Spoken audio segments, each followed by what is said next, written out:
Good evening, ladies and gentlemen. Welcome back to Vaughn Sports Madness, Part 2 of 4, Episode 3. Thank you so much for tuning in. We kind of talked earlier about players who teammates and stuff like that. Bruce Bowen was one that I talked about. I want to play for you a clip of an interview from ESPN's Sports Center earlier today. Bruce Bowen was interviewed concerning this same thing about Draymond Green and Dante Jones. I love Bruce Bowen. As a Spurs guy, I love Bruce Bowen. He is dead wrong and could not be any more wrong on this. And he sounds utterly ridiculous. And people of his mindset are the ones making these decisions. So I want you to take a listen to this clip. It's about 2 minutes, 2.5 minutes. Take a listen to what Bruce Bowen has to say here.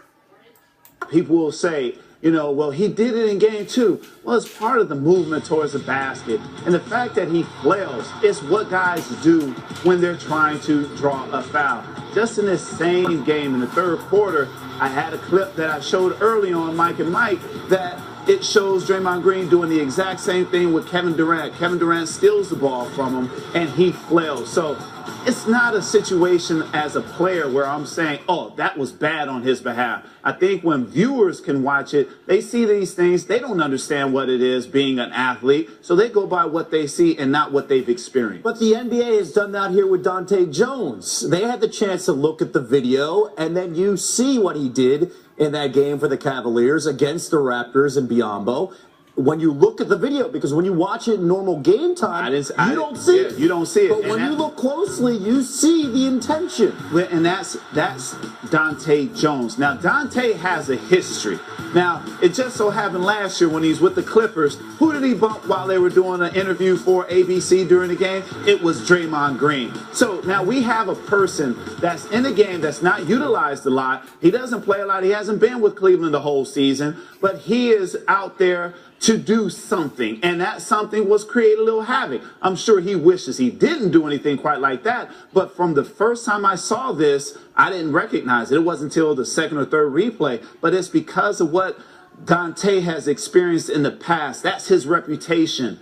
So then I will follow up. You're going with history of Dante Jones. Can't you go with history of these two guys in the same series and Green doing the same kick? Accidental the first time, incidental the second time. You go up for a shot, you lead with your knees. That's what happens in the game of basketball. So I say, as far as Dante and Draymond is concerned, Draymond's situation is much different because it is a basketball play. You're trying to sell a foul. But with Dante, it wasn't anything about boxing out or anything like that. That wasn't the case. So I'm all for Draymond. I think it's more about people putting their thought process into things and saying what they feel. And there's a lot of OKC fans out there that want him out of the game because of what? That gives them an advantage in the situation, because that is the heart and soul of Golden State Warriors. Yes, they have the MVP, but without Draymond Green, this team cannot play at the same level that they've been playing at.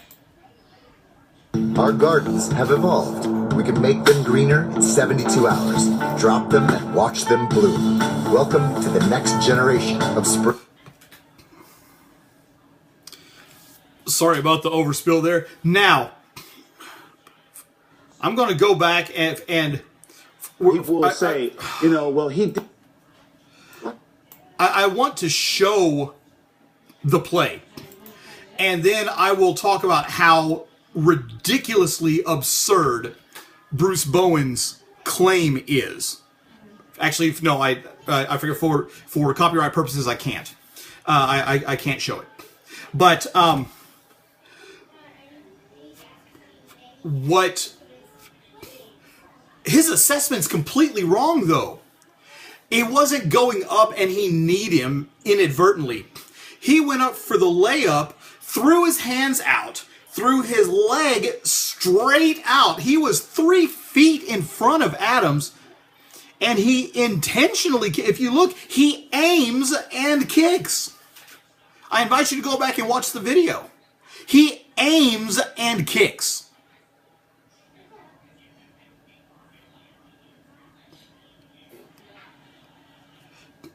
The only reason Draymond Green is playing in tomorrow's game is because he plays for Golden State. And that's it.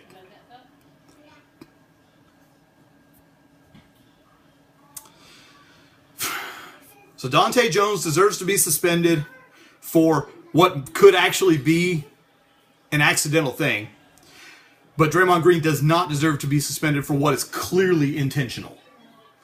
It's ridiculous. And again, for those who claim that the NBA is fixed, this is all the ammunition they need.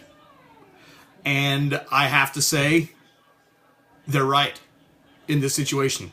This is a clear case of the NBA manipulating the product on the floor. And it's just, it's disgusting.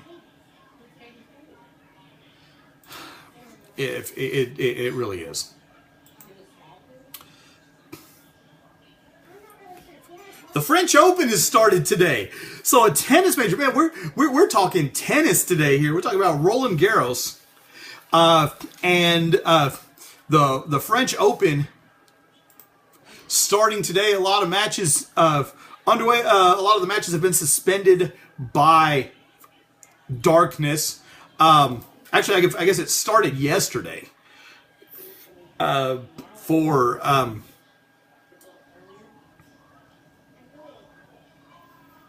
the, I'm sorry, I've got the results pulled up right now. Not a good day for the Americans in the field. Jack Sock, the only American to win their first round match, defeating Robin Haas in 5 sets, taking the 5th set 6-2. A couple of stunning developments today here in the especially in the men's bracket. Well, American Sam Querrey ousted in the first round by fellow American Bjorn Fratangelo. 4 sets. Fratangelo taking the 4 sets 6-3. The big one though, Andy Murray dropped the first 2 sets to Radek Stepanek out of the Czech Republic. Came back, won the 3rd set, was leading in the 4th set when it was suspended by darkness. But Andy Murray in a deep, deep hole early, first round of the French Open. And if he were to lose in the first round of the French Open, that would just be stunning. Stan Wawrinka of Switzerland, the number 3 seed in the world, being taken to 5 sets by another Czech player, Lukas Rosol. Wawrinka having to go and having to work even in that 4th set, winning 6-4 in the 5th set to take that one. Let's see. So a couple of really surprising results in the early going of this one. Gasquet cruising along as you expect. American Steve Johnson losing to Fernando Verdasco, who's on the decline in his career. Johnson, an up-and-comer for the U.S. John Isner is split at 1 set apiece with a pair of tiebreakers. After the first 2 sets, that one again suspended by darkness. Marin Cilic upset by Argentinian tennis player Marco Trungelliti in 4 sets. Trungelliti winning the 4 sets 6-2. So again, some pretty big upsets in the early goings here in the French Open. On the women's side, everything's pretty well been chalk so far. Looking at it right now, there was, I guess, a little bit of a scare. The number 4 seed, Garbina Muguruza of Spain, was taken to 3 sets by the Slovenian Ana Šmidlova. Muguruza taking that 3rd set 6-3. I guess the big upset so far, and there were some seeds that went down. The number 7 ranked player in the world on the women's side, Roberta Vinci, lost to Katerina Bondarenko in straight sets. Number 17, Karolina Pliskova, lost to American Shelby Rogers in 3 sets. Italian Sara Errani, number 16 in the world, lost to Svetlana Peronkova in straight sets. And, big come from behind win from number 25, from the 25th ranked player in the world, Hungarian Irina Begu, coming from behind to beat American Bethany Maddox-Sands in 3 sets. So, it's not... If it has not been smooth sailing for the ranked players early going in this one. Coco Vandeweghe for the American tennis player, one that that a lot of tennis enthusiasts have been keeping an eye on now for a while, won her first round match against British star Naomi Brody in 3 sets. With Vandeweghe taking that last set 6-3. Sloane Stephens, a straight sets victor today. So, the Americans doing better on the women's side than they are on the men's side. Not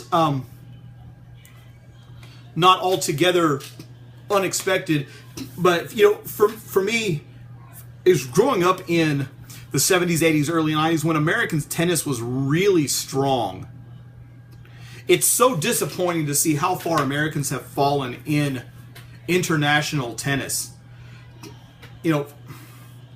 When Sloane Stephens is your bright spot for either side of the bracket, and she's ranked number 19 in the world.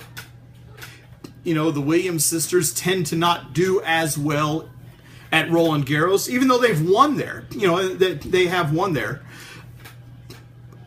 It doesn't play to their strengths because it's not a fast court. Hard court, definitely their thing. Wimbledon, it's not a fast track, but it's a slow play.